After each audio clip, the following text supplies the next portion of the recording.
Welcome. This is Lynn Fraser with the Kiloby Center for Recovery. We're here interviewing Judy Crane for the Radical Recovery Summit. Judy, why don't you go ahead and introduce yourself? And in particular, Judy has a specialty around trauma and addiction. So we'll be focusing on that today. I'm Judy Crane. I'm an alcoholic and a drug addict in recovery, long-term recovery, 30 years this year. I have been a therapist for 29 of those years.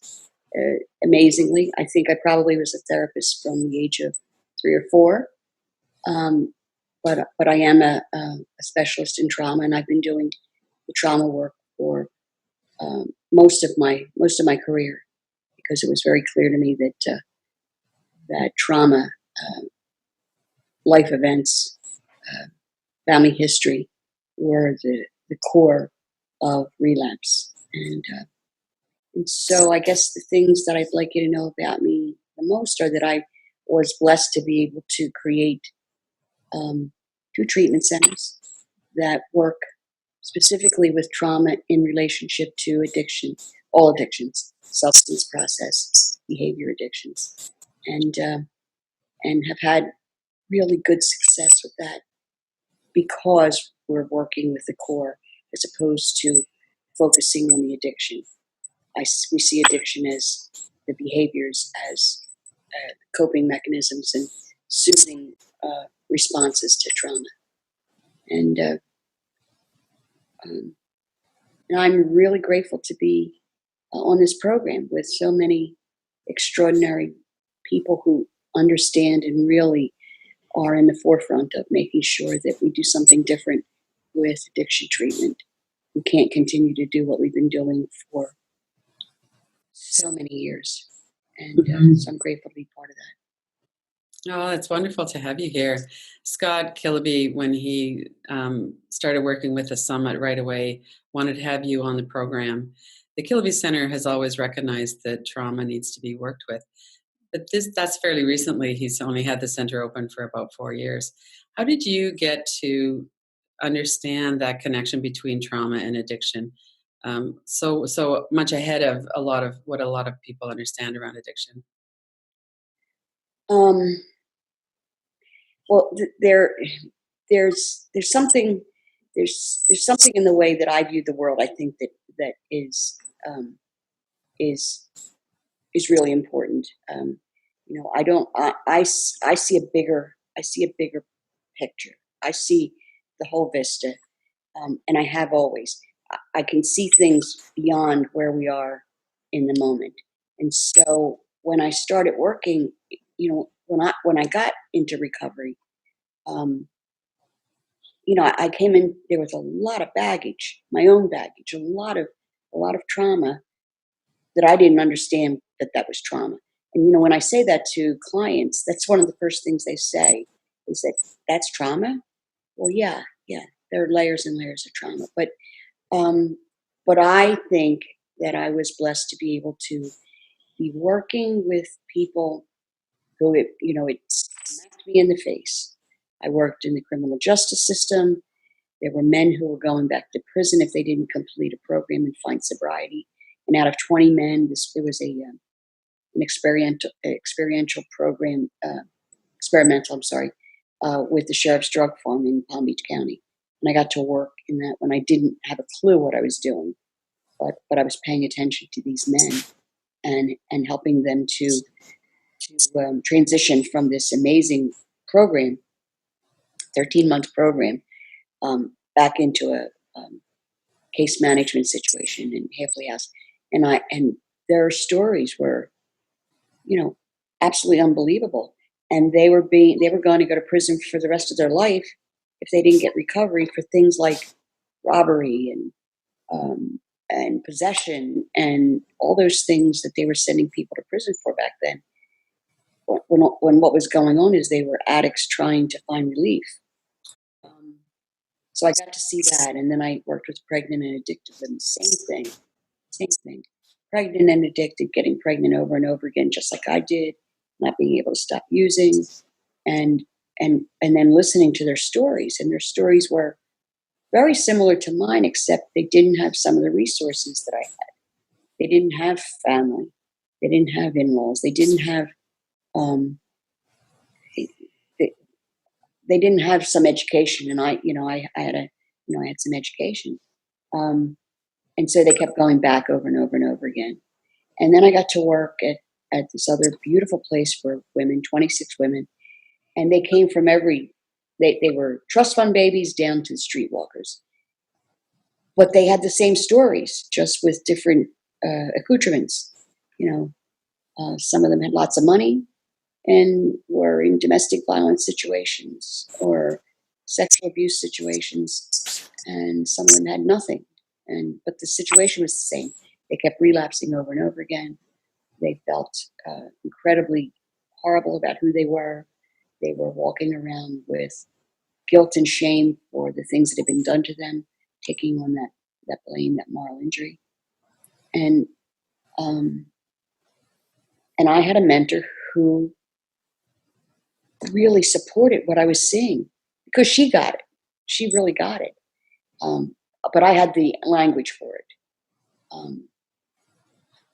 And she sent me back to get my master's degree and helped to pay for that. And then gave me the opportunity to create a program that was different. And I got to work with the couples and be able to, help the healing. So she just gave me that opportunity to just fly, And unfortunately, she got very sick and had to step down after 20 years of that program. But at the same time, that was one of those situations where it gave me the opportunity, and I was praying for. I just would ask in ceremony. We had a burning bowl ceremony, and I would ask God, please help me to find a place to do treatment the way I know it will work. And I started doing these intensives all over Florida, and ended up in Ocala at this beautiful property where I could lease it for 1 weekend a month, and I did that for a year, and it was the refuge, and it became available.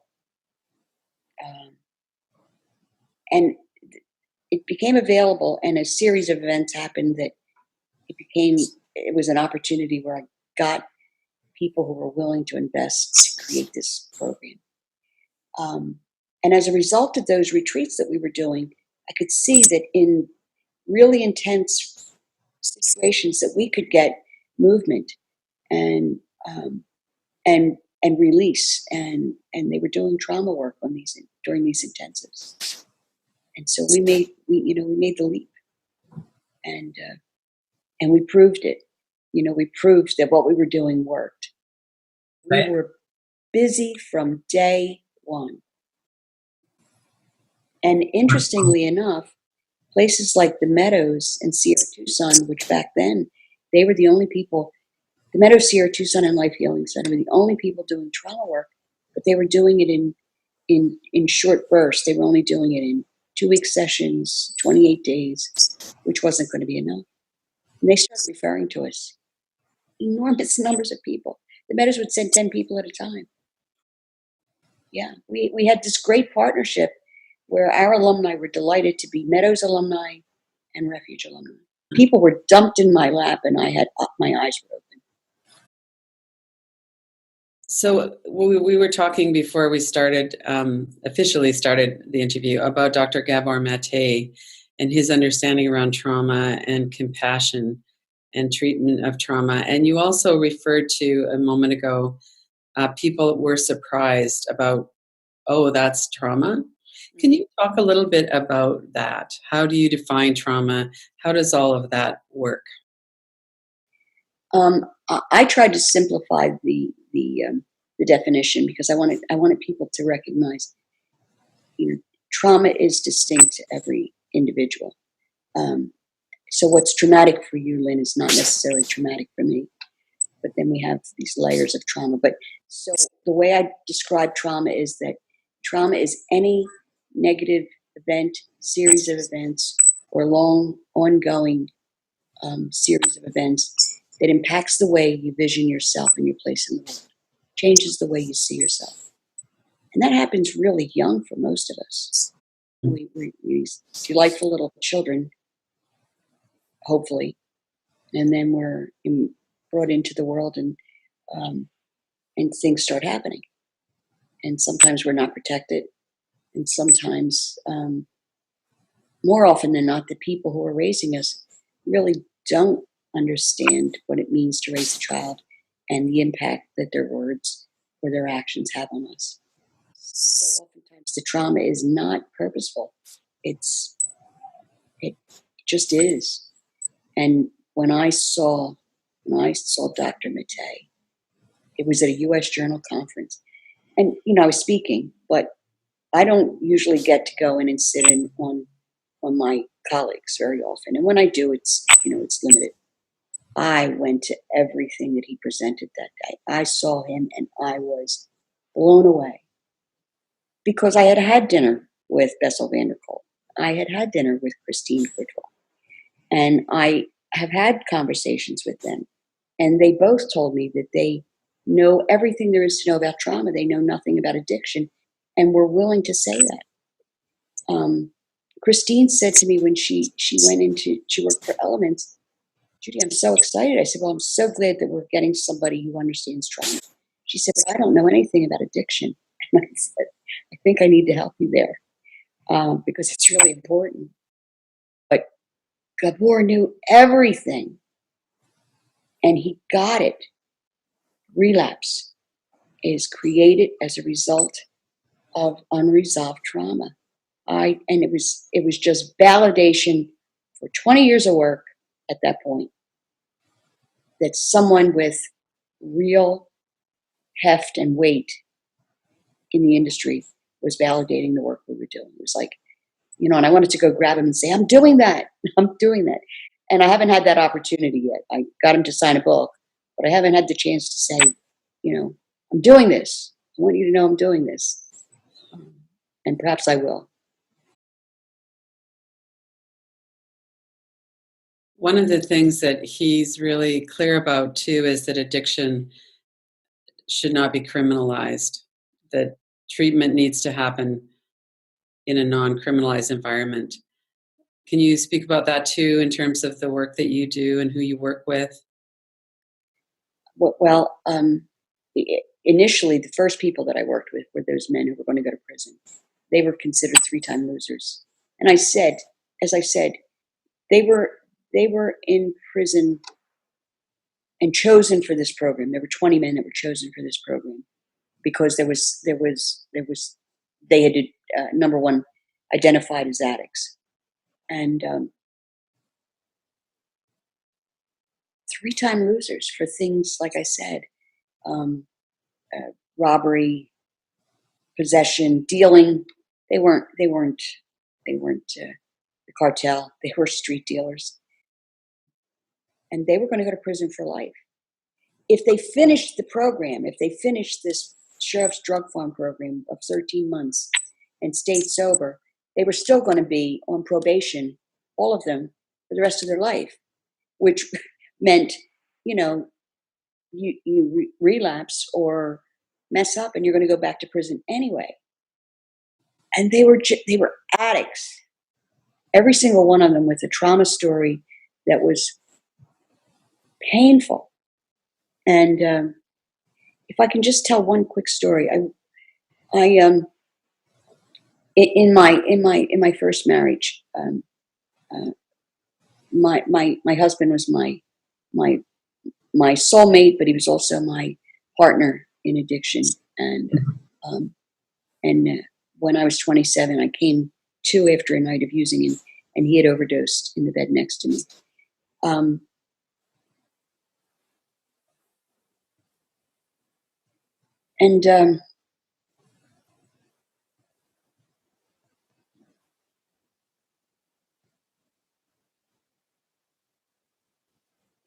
The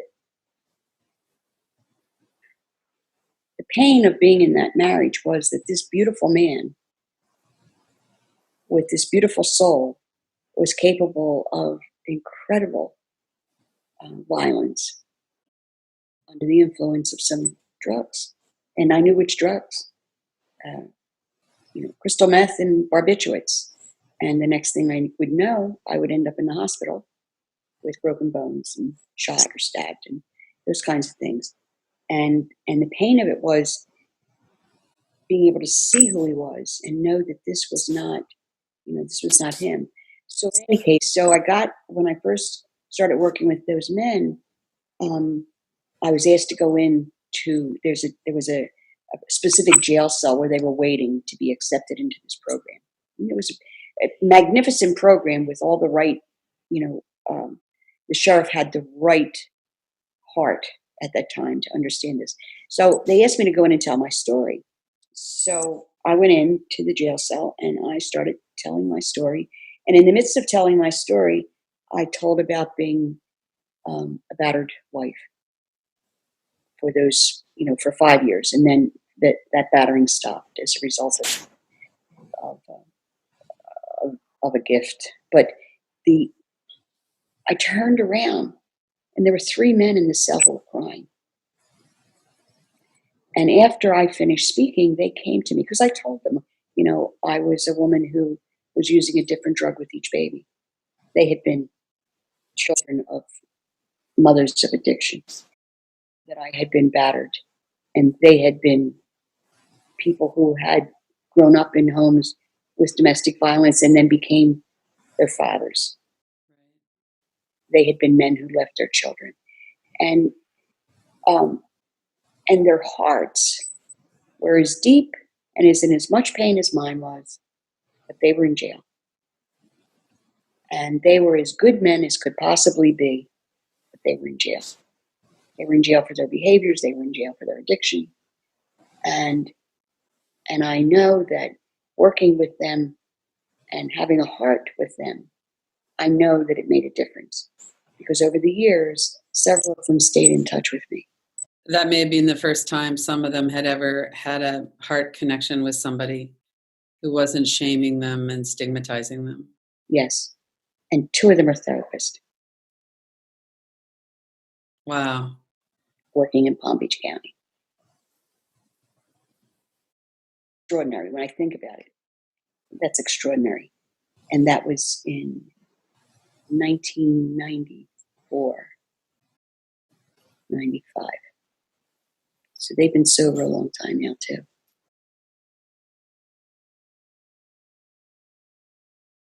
So you went from working in that program, and now do you mostly work with women now, or is it mixed groups? It's very mixed group. At the refuge, it was extremely mixed. From again what we did at Wayside House, but co-ed, and from trust fund babies to people who are coming off the streets. When I owned the refuge, I was able to do. I was the primary owner and CEO. We had investors, but I was in control, so I could say, we're going to scholarship or keep someone. And at the end, we had given 30% scholarships, which was wonderful for me that we could do that because it's important. So the people we're working with now, again, are the same thing, wide range. Some trust fund babies. I had a client from Dubai. We have clients from London, from LA, and we have them from, we have quite a few from Ocala, which is a different demographic, different financial demographic, educational demographic. But it's a small program. It's 15 beds, and it's very family. I mean, they create a family, which again is part of that healing process because they're restructuring their trauma.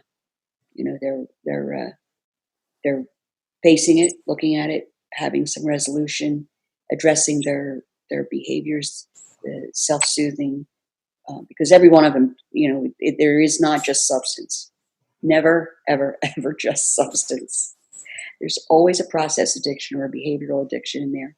And so we're looking at when did that start?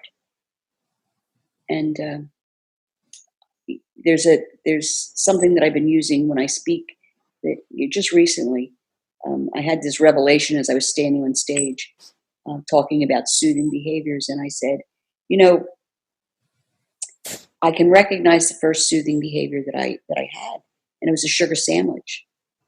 My mother and father were in the midst of some uh, marital problems, and I was the oldest, and I was the one who was taking care of my sisters. And I would run downstairs and have a sugar sandwich and get relief, and then be okay to be able to handle everything that was happening in the house. When I said that on stage, the whole audience, it's amazing to see people raising their hands. So it'd say, so how many people have sugar sandwiches? And what's your sugar sandwich look like? So it's become, I think if I write again, I think we'll start with, what's your sugar sandwich? Because, that's what we do. We're going to find relief. And of course it becomes addictive, because now we've created something in our neural pathway that's giving us some oxytocin, giving us a love hug, and intervening on the trauma neurotransmitter. I'm not sure if that answered your question. I kind of got off on a. No, it did. Yeah, it's great. So one thing I would like to know a little bit more about is what do you see as the key components for working with trauma? You talked about creating a family. I can tell by what you've been talking about so far, there's a heart-to-heart connection. You're really seeing people. What is it that you do, like at the refuge or in what you're working with now? What are the key elements around treating trauma? The new program is called The Guest House. It's called The Guest House because of Rumi's poem, The Guest House, and I invite anybody to read it. And it talks about inviting in the pain and the sadness and the sorrow and the grief along with the joy. And, that's one of the imperatives. We absolutely have to be able to make a space where we can bring in safely the pain, the grief, the sadness. Our, our clients, we call it the black dot. That black dot of pain where we have to go to. And oftentimes I'll go over to the guest house and ask our folks what's going on. I'm in the black dot, and you can see they're walking the property, or they're over with the horses, comforting themselves, or they're finding a space of safety, and they're in the black dot and allowing themselves to be in the pain. Now, the only way that can happen is for us to create a place of safety, a place of comfort, um, uh, and that happens with the people who are working there.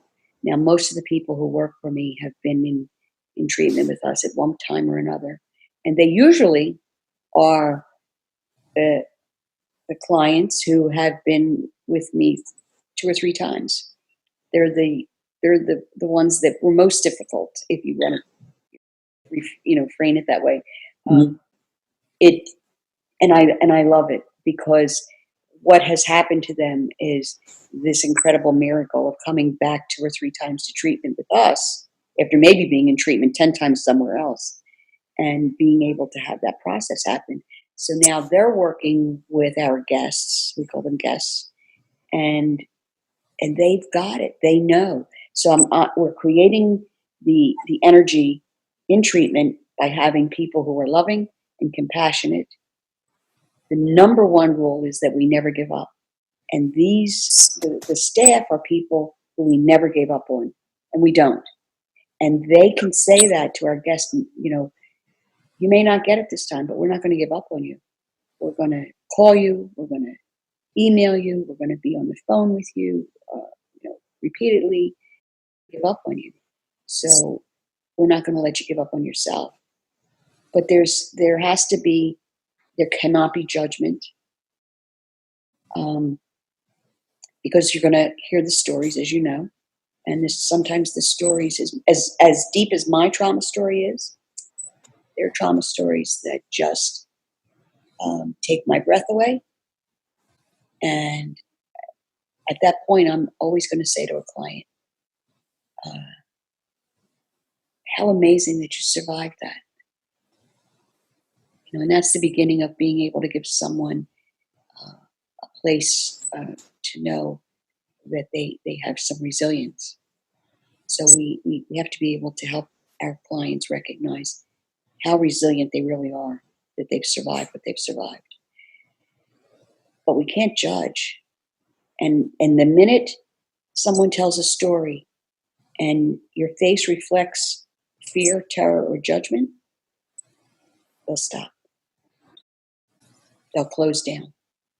And so the people who work for me, like we've trained all our medical staff, some who this is their first time working with trauma survivors. So we've been able to train them to be able to listen to the stories and hear the stories. And can you compare what your life was? Because everybody's got a trauma story. And so there are those things: love, compassion, passion for what we do generates passion for the healing process for our clients. Non-judgment, lots of love, helping our folks to be able to develop attachment. So this dyadic attachment that we create with our folks is really important. They do it with their therapist. They do it with the chef. They do it with the housekeeper. They do it with our what you might call house managers. We call them, our house managers decided that they wanted to be called OGs, old guests, because they had done this work before. So now they were old guests. Excellent. Lead our guests. Our staff are amazing because they help to direct treatment as much as any therapist does. And then finally, really importantly, is helping our folks to get on a path of a life's purpose. Now, they may or may not find a life's purpose while they're in treatment, but if they get on the path of finding a life's purpose, it's really difficult to continue to use if you have a purpose. It's really difficult to relapse if there is any ability at all to see your own shininess and to see your own ability to be purposeful. I think that's why we have so many of our former clients who become therapists or who work in the industry, because they want to we want to get back. I mean, this was not my intent. I had no intention to be a therapist, but it's what happened. I'm thinking of people who have had trauma and have been shamed for it and are shaming themselves for it. There's so much of that internalized shaming. How do you work with that? Is it part of just the general process of what happens around being around people who are accepting and not shaming you? Or are there ways that you work specifically with that? There are, it's being around people who are letting you know how amazing you are and how wonderful, and that there is absolutely no way that it was your fault. One of the things that I have done from the beginning, and it was just an intuitive thing, was I have these 5 amazing grandchildren, and I have their pictures everywhere, various ages, and now they're 11, 13, 15, 20, 2 at 11, and I used to pull out their pictures when they were just little, and a client would tell me that they had been sexually abused when they were 5, and I would pull out the 5-year-old and say, "This is what 5 looks like. Is it his fault? Could it ever be his fault? No matter what your abuser said, could it ever be your fault? Ever?" And our guests, our clients, are often stunned at that because they're not looking at that little girl or that little boy. They're envisioning themselves in this body and taking on the shame of that little person. And so often the message has been, during the sexual abuse or the beating or the I mean, the words that parents say to children, the language, you know, in the midst of it, they're taking on, and we call that moral injury. You know, and we're blessed that this has come from the military, moral injury, along with PTSD. Our best research has come from war. Mm-hmm. And so when I look at this, that's a moral injury. When the perpetrator is saying to that child, "You have bad blood. It's your fault. You wanted this." Now, how does a child at 3 or 4 or 5 even imagine that? But that imprint of that accusation stays with us forever until someone helps us to release it. And, you know, and that's our job, is to help them release it. There are lots of ways to do it. I mean, you know, lots of different therapy. And what works for one person doesn't work for another. You know, it might be breaking dishes and screaming. It might be, you know, it might be breath work and being able to physically release from your body. I mean, there are just so many modalities. And for our therapists have this huge toolbox of therapeutic gifts that they have to use. And but it's an imperative to change the message. It's absolutely imperative to change the message, because otherwise we keep responding to the message, keep acting out the message. And that's one of the reasons why it takes a while for this. It's not a 2-week, a 28-day program. And again, that is, you know, SAMHSA is showing us 90 days minimum. 90 days minimum. And over the years, I noticed that 6 months was, you know, there was like this magical piece with 6 months. If we could have them for 90 days in intensive treatment, and then keep them with us in maybe a step down PHP in transitional living with us. The people who stay in Ocala with us for a year, fabulous recovery, because they're connected, because they stay close to family, which is us, and that piece is really important. We have noticed that people who go back to wherever, LA, Chicago, wherever, go back to their environment where they don't have this family surrounding them that loves them unconditionally, that we get phone calls. This is really hard. This is harder than I thought. People come back. A lot of people relapse to come back. And I need to tell you about Ocala. We're dead in the center of Central Florida. And the nickname for Ocala is Slow Cala. So people who come from New York and LA, this is a culture shock. The fact that they stay and recognize that their safety here is a really big deal. And I only tell you that because yesterday I had a woman tell me, who was only going to, you know, fly cross country and stay here a little while, that she's staying for treatment as long as she can, and she's thinking about staying in Ocala for 1 to 2 years. Well, that's extraordinary. Mm-hmm. Insight to know that something different, something has happened, and it's changing all the brain patterns, changing all those messages, and it's a lot of work. Well, and as you're talking about slow Cala, I'm thinking of people with that kind of antsy, agitated energy and anxiety. It must be a very difficult transition to go from that into all of these months of really healing the nervous system. Mm-hmm. It takes time for that to settle too. Yes. And thank you, thank you for saying that, because I think that oftentimes I get to chatting about the core and the soul, and I forget to mention how imperative and important all of the body work is, because this is a disease of the nervous system. Post-traumatic stress disorder is exactly that, and so when we do so much body work, somatic experiencing, breath work, meditation, yoga, all those pieces. It is all about healing the nervous system.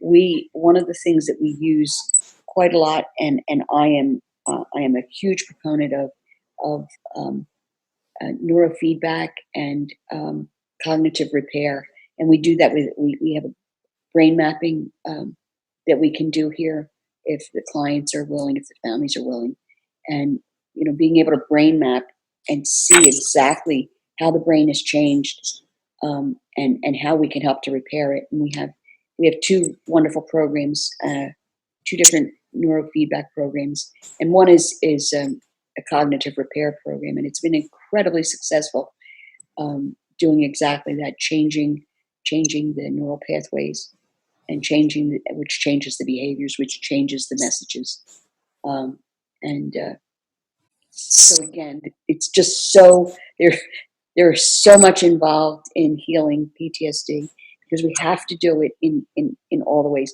body, mind, and spirit. I mean, you cannot just do one, and we have been doing just one for years in doing addiction treatment, and we have failed miserably.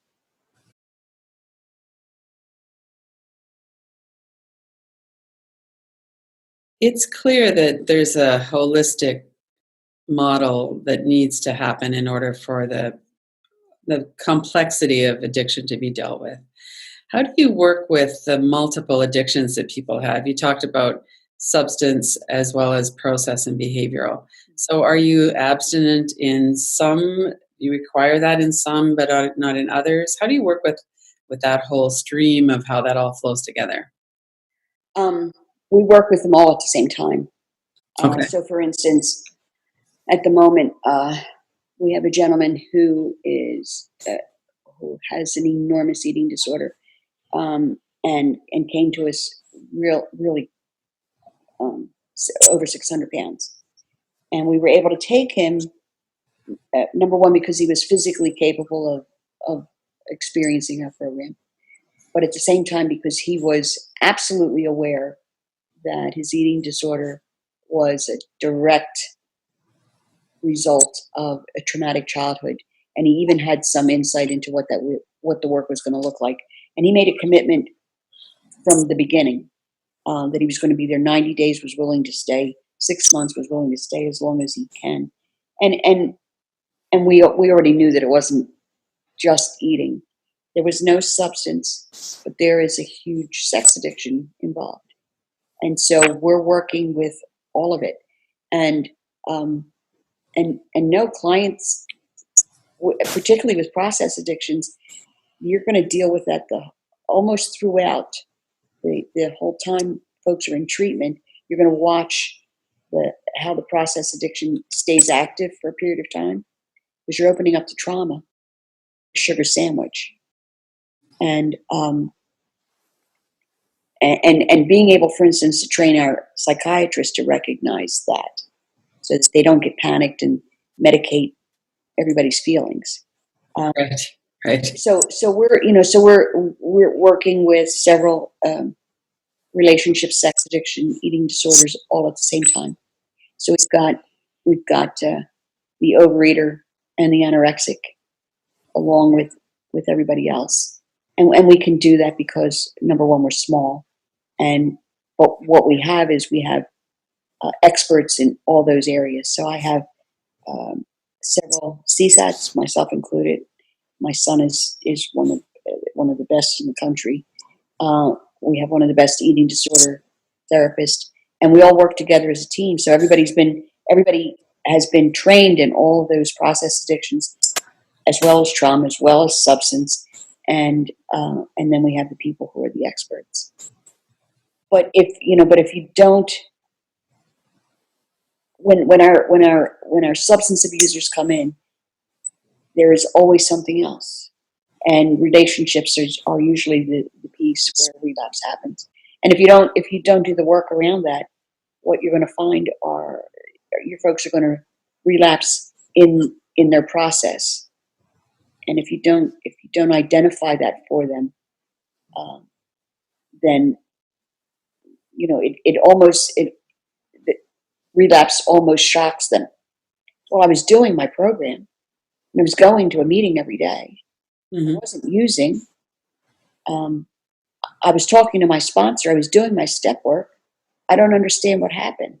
Well, what happened is you went into a meeting and connected with another addict and were having a sugar sandwich.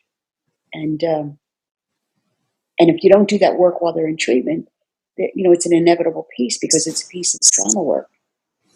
And most of our clients, it's going to be relationships because trauma is a failure in attachment. So there's a big pull to that, to relationship, and it's not always a safe and healthy relationship. Right. And so if we're helping our folks to create relationship in treatment with their therapist, with their group, with a larger group, with staff, and we're modeling what relationship looks like, what healthy relationship looks like. You know, that's really important. That's how folks uh, begin to understand what relationship looks like. How many of our clients come in and cling to us because we're the first person that ever said to them, you know, you're a beautiful human being, and and I love who you are, Right. and that's like this wonderful validation because they've never heard that. Sometimes I say that, and I can see a client that they'll jump back like I heard them. No one's ever said that to them before, and it feels so unfamiliar that it feels like an assault. You know, then we have to go slowly. And it might not be believed. It absolutely usually is not believed. Yeah, you're right. So there's all of these pieces that are so crucial for healing from trauma and healing from addiction. What about the people who are not able to come to a treatment center like yours? What are your suggestions for some pieces that they could put together for themselves?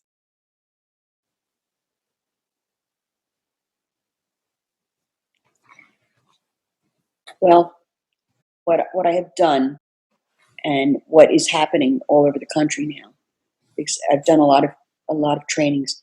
I have a training program called Spirit to Spirit, S2S, and so I've trained a lot of folks, a lot of therapists, and I've trained some other treatment centers, wonderful treatment centers.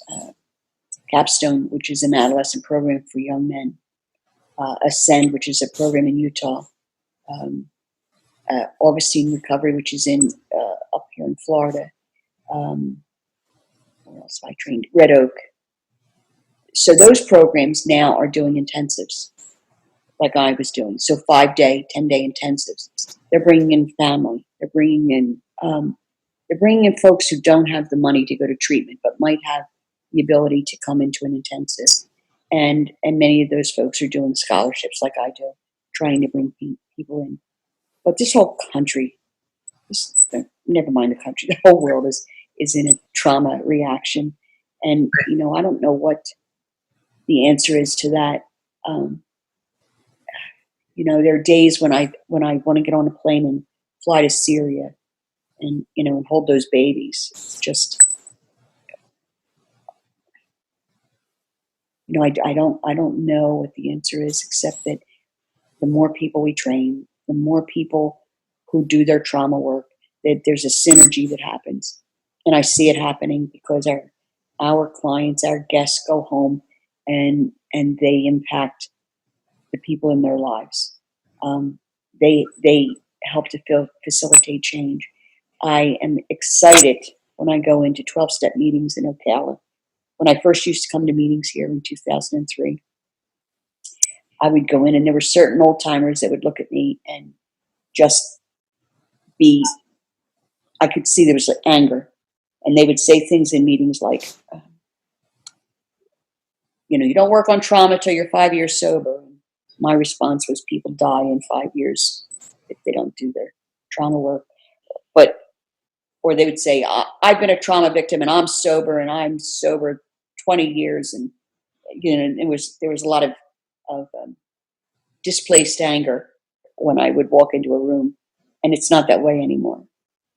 Especially here, because so many of our folks are trauma survivors in recovery, doing beautiful, amazing things.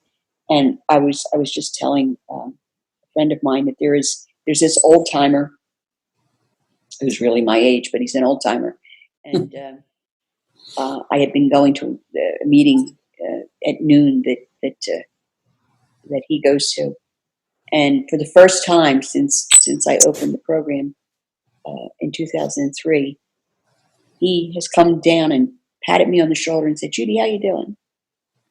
And he's speaking differently in meetings. I mean, really. And I said to one of my friends, I said, "What happened to our friend?" Something happened to him. He said, "I think he's done his trauma work." Wow. How extraordinary. Mm-hmm. The only way that it's going to happen is for us to continue to train people in this work and how to do it and how to understand it.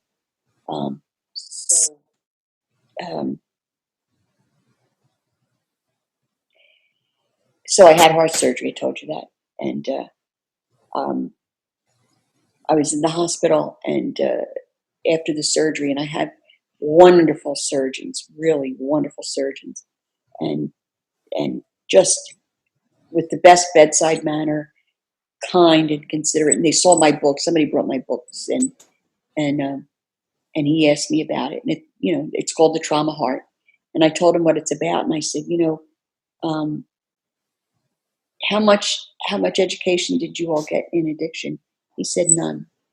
And how much in trauma? He said none. Well, I already knew the answer to that. He said, what do you see? And of course, he's a heart surgeon. He sees it all the time. So he asked for my book, and his PA asked for my book, and the doctor at the rehab asked for my book, and the rehab techs asked for my book. And it was awesome because they really are reading it. The emergency room people are really aware of it. I work with some impaired professionals, and there are ER docs in there, and anesthesiologists, and respiratory therapists who relapsed in substance, and so I get the opportunity to go in and talk to them, and every one of them has been traumatized. They're in the industry, in their industry, number one, because they're trauma survivors. But being able to talk about what it's like for them to be in an ambulance trying to help someone survive. We can do the work. We can do the work in smaller bunches if we can go to places like ERs and EMTs, and they're open. They want it. The rehab that I had to go to, the cardiac rehab, they asked me to come back and speak to their staff. Now that's really awesome. This whole thing that's happening in Houston, here we are. It's the 28th Of August, yes. They're still in the midst of the... Houston is flooded. Every human being in Houston is experiencing the most incredible kinds of trauma, and you can see it in their eyes. I watched two elderly people be pulled out of a house yesterday, and they're practically catatonic. They're so dissociated. Mm-hmm. And what are we going to do for those people? And I can't tell you how many of those folks had come from Louisiana to get away from Katrina, mm-hmm. now are experiencing this next horror. And they're sending water, and they're sending food, and they're sending people to come and rescue them. But Houston needs a lot of trauma therapists. Right. And I'm going to say something that's probably anathema, but trauma-informed information is not enough. That's not trauma treatment, as you know. Right. And a whole lot of places got trauma-informed information with the idea that they then would know how to do trauma treatment, and recognize now today that they've got the information, but they still don't know how to do trauma treatment. Right. And if we don't train these other programs, then we can expect that we will continue to have chronic relapse. We will continue to have overdoses. We will continue in this horrible situation of the increase in suicides. That is overwhelming the number of suicides, and I know what that's about. The suicides are about guilt and shame. They're about remorse. They're about hopelessness. They're about, I'm not worthy to live. They're about, I am doomed to hell for the things I've done. And there's a solution, but the solution can only come when we have enough people who know how to do what we know how to do. And Well, and all the way through, as you've been speaking, it's so clear that we need to do our own trauma work in order to be safe for other people. There's no shortcuts. Absolute. And in this book, what I was able to do, there are so many therapists who gave me their stories in this book, who did their work. And, I won't hire anyone unless they have done their work and have done it, generally speaking, with us. So we know that. And they understand that one of the requirements to work with us is that you have to have snot and cried and weeped and wailed. Snot and cried and weeped and wailed. We laugh, but that's really what has to happen. And so in the book, the willingness of therapists to put their stories in there, and most of them kept their real name, but to be able to share what it was like for them to be, trauma victims, trauma survivors, and what their process was and how they got to the other side of it. But it's, we're the people, trauma survivors are the people who help to heal trauma survivors. And the reality, I think, is if you haven't done your own work, if you don't have work to do, you probably shouldn't be a therapist. Right. That's kind of a blanket statement, but but certainly, if you haven't done your own work, you're going to do damage to yourself, and you're going to do damage to your clients, because it's going to come unawares to you. What transference happens, countertransference and transference you're going to have, and it's going to surprise you. And you might, and really, for some people, they're not even aware that it's happening to them, but it's their stuff. And I really applaud therapists who come in, and they're doing that at the intensives that we put on. Lots of therapists coming and doing their work so they can go back. And when I train a treatment center, that's what happens. The whole treatment center comes together. Their team comes together. That's extraordinary. That they come together, 20 staff usually, and they know coming in that this is going to happen, and they're willing to expose themselves to their team. Now that's a team solid and built on a place of trust and a place of intimacy, and that that I think is amazing. And so those places that I named, that's what they've done, and their team is spectacular as a result. The work that they do is spectacular because they've done their, they're not ashamed to say that they were sexually abused, or that their behavior was out of line, and in their disease, what they were capable of. So yes. So let's talk I've been about able to stand on this stage and say, if you haven't done your own work, it's unethical for you to be a therapist. All these years that I go to conferences, and that's how it started. I would go to conferences knowing that I needed to know about trauma, and I would go to all these wonderful people who were brilliant, um, but weren't telling me how to treat trauma. Mm-hmm. They were telling me everything I needed to know about the signs and symptoms and what created trauma, and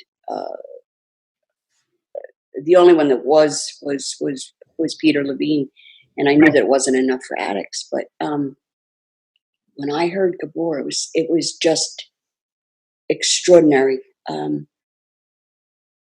just validation that everything that I had discovered over the years, that someone else with some real weight and real understanding, was getting that, and it Mm-hmm. was understanding the connection between addiction and trauma.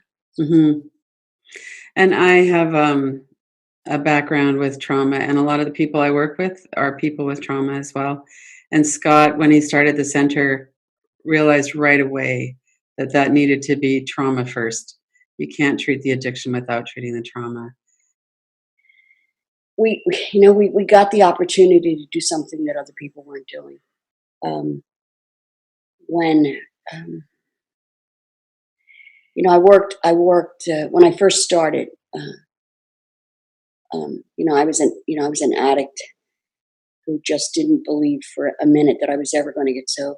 I was 42, and all the things that I had been capable of doing in my addiction just were overwhelming, and the things that had been done, and and so um, the universe just provided this opportunity. Just really did. Mm-hmm. I was looking for a place to be able to do trauma treatment the way I knew it should be done, because I had been working with the criminal justice system, and was seeing these men who were three-time losers going to go back to prison for the rest of their life if they didn't get this recovery thing. And every one of them had these horrendous stories like Right. mine, uh, but they ended up in prison. Um, and then I was working with all of these pregnant and addicted women, um, and I had been a pregnant and addicted woman, and I was watching how um, I had at least had the comfort of family around me. They were Mm-hmm. walking the streets pregnant, and they weren't going to get sober. There wasn't a chance that they were going to get, not a chance. At the time I was married, I'll tell this story. It's interesting. Um, and I would be driving down with my husband down Broadway in Palm Beach, which is where the girls were walking the streets. They were prostituting themselves and pregnant, and um, they would come into treatment and not stay and go right back because they were as addicted to the street life as they were to anything else. And so my husband and I would be driving down, and I would yell, "Pull over, pull over." And it would be one of my girls. And I would try to convince her to come back to detox and then come back to treatment center. It was called Panda, Pregnant and Addicted. And um, my husband used to go into 12-step meetings and say, "I think I'm the only man in Palm Beach County that picks up hookers and doesn't get laid." Um, and then he would tell the story about his wife picking up these girls and taking them to detox, and um, but they weren't getting sober. Mm-hmm. They couldn't. They would go back to jail. They would have their babies. They would give their babies up. I would go to court with them. They would try to get their babies back. They would do.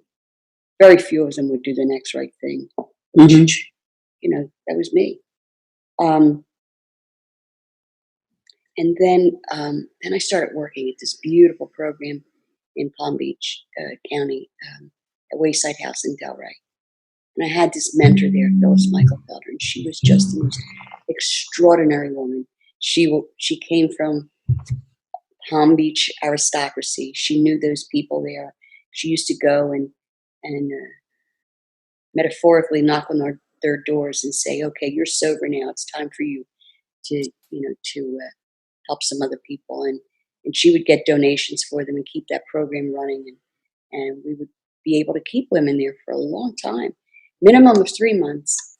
And she could keep them up to a year because she was that good of a fundraiser. And she really gave, there were 6 therapists. We were all in recovery, all women. And she gave each of us the opportunity to be able to work in the way we knew best. We would sit at the staffings at lunch every single day, and she would read the next client that would be coming in. She was so funny, so funny. She'd say, Judy, you have this woman coming in, and she has been battered and beaten and physically abused, and you are the world's leading expert on physical abuse and domestic violence, so you're going to get her. And that would be that day. That would be my expertise that day. She'd turn to Debbie and she would say, and there's this other woman coming in and she has 2 children and the court is ready to take them away from her. And we're going to be able to work with her and her children. And we know, Debbie, that you're the world's leading expert on mothers and children. Debbie really was. And then we had another woman who worked with nurses and doctors, and Phyllis just knew who would be able to connect, where an attachment would take place. And those women were really, really successful. They would go into the 12-step meetings in Delray, and they were called the Wayside Winners. They owned that, just like when I had the refuge. Our refugees, our alumni owned that because they knew that there was something special about what was happening. Right. And, it's funny. We had a Rule 15, and it was everybody in Delray and all the 12-step meetings knew about Rule 15. It was that you couldn't socialize with men. And so it was the famous Rule 15. And if you broke Rule 15, then, there were consequences to pay. Because Phyllis was really aware that, one of the biggest triggers are the relationships. Right. But, she was extraordinary.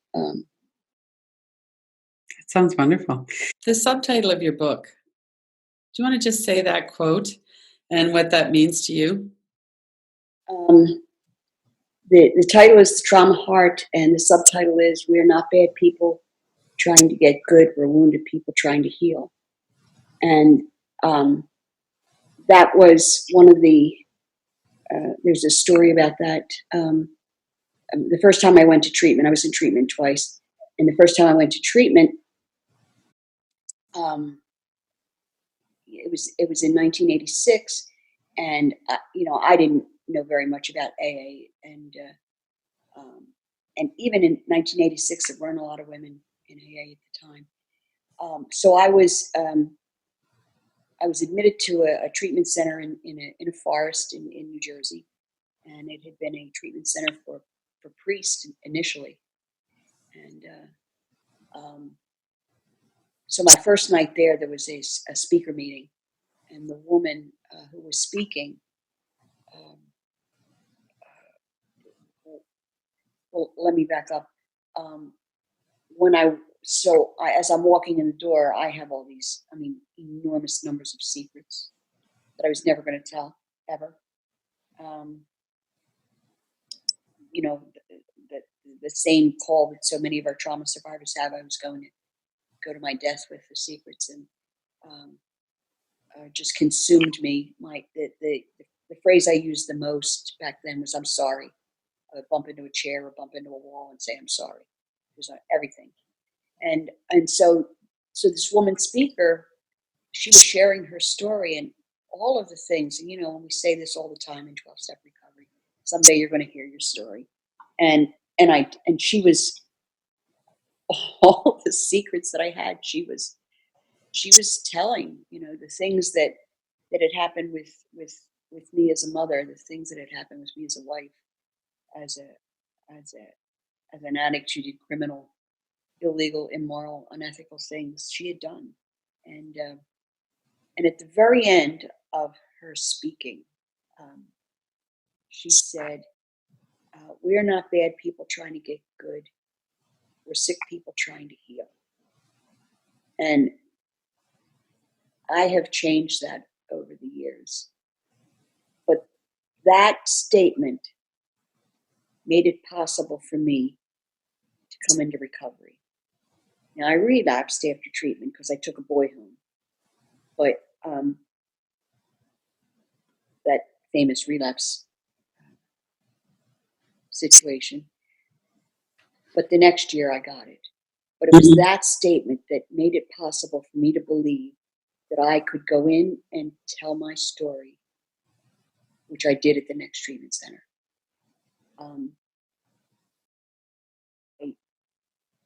I did that there were 7 men in my group. And I had finally been telling my story like a shopping list. This happened, this happened, this happened. The opening line was, I was born October 1945, and I'm pretty sure I'm responsible for the atomic bomb.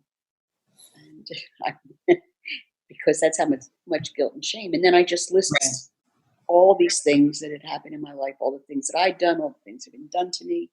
And I read them, with no emotion, no feeling, which is what our clients often do because they have to dissociate from the events, from the pain, and that's what I was doing. And when I looked up, there were 7 men, and some of them were tough guys from South Philly, that I knew their history. And several of them were crying, and they were crying for me. They were crying for what had happened. They were crying for themselves. And it was shocking. And that was so there were those 2 events, but it was the point of saying, we're not bad people trying to get good. We're sick people trying to heal. And I changed that to wounded people because I don't believe we're sick. Right. Interestingly enough, I had a client say that to me this week. That in the book, she said, I read in the book and you said, we're not sick. Do you know how important that is? My family thinks I'm sick. Right. I said, I know. And no, you're not sick. You're not sick at all. You're wounded. Mm-hmm. Big deal. I mean, that's a big deal for us. Because they're trying to medicate her and diagnose her, and she's a woman with enormous layers of trauma. That subtitle, for any of us who've experienced that should resonate. Mm-hmm. Mm-hmm. So let's talk about how people could get in touch with you. What are the websites? What's the best way to do that? The very best way is through the Guest House website, which is www.theguesthouseocala.com. And you go on there, and there'll be a place for you to send an email. You can email me, jcrane@theguesthouseocala.com. Okay. And I will do my best to respond to you or have somebody respond.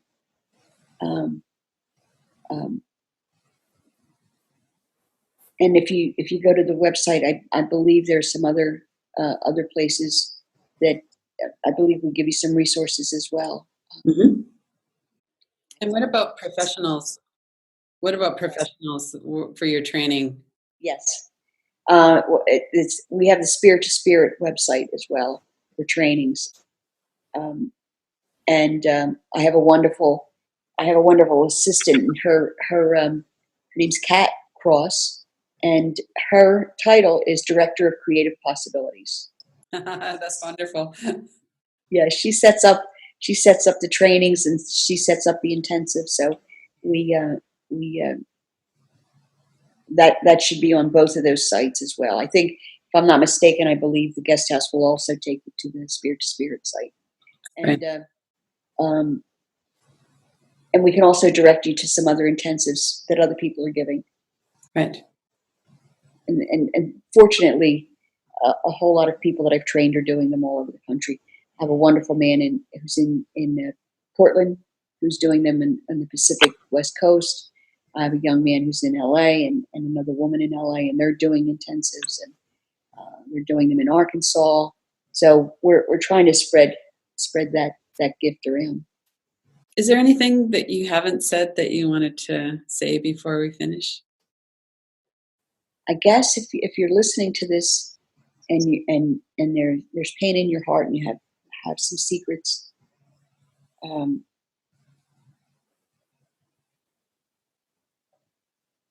take a risk. Um, take a risk and find somebody that that you can trust and begin the conversation. Um, and if there's no one in your life that you can begin the conversation with, go to the website and begin the conversation, and we'll help you find somebody. There are good therapists throughout the country who know how to do this work and can help. And I think that that's important because those secrets are just gnawing at the guilt and shame and the remorse and the pain. And Oprah tells us we need to live our best life, and you can only do that when you've done your own work. Right. And if you're a therapist and you're listening to this, please do your own work. Let's be in integrity. Well, thank you very much, Judy. It's been wonderful talking with you, and your work over decades has really been authentic and trustworthy and has helped so many people. And although we're not looking at addiction in a narrow focus, we're looking at what are the real root causes of addiction and what can really help people recover. And your work and this interview has covered all of that. So it's wonderful to have your voice in this conversation. Thank you, Lynn. Thank you. Yeah, thank you. Go to kilobicenter.com, Radical Recovery Summit, to see the full schedule of speakers and to register to watch these free online September 23rd and 24th in the Radical Recovery Summit 2017.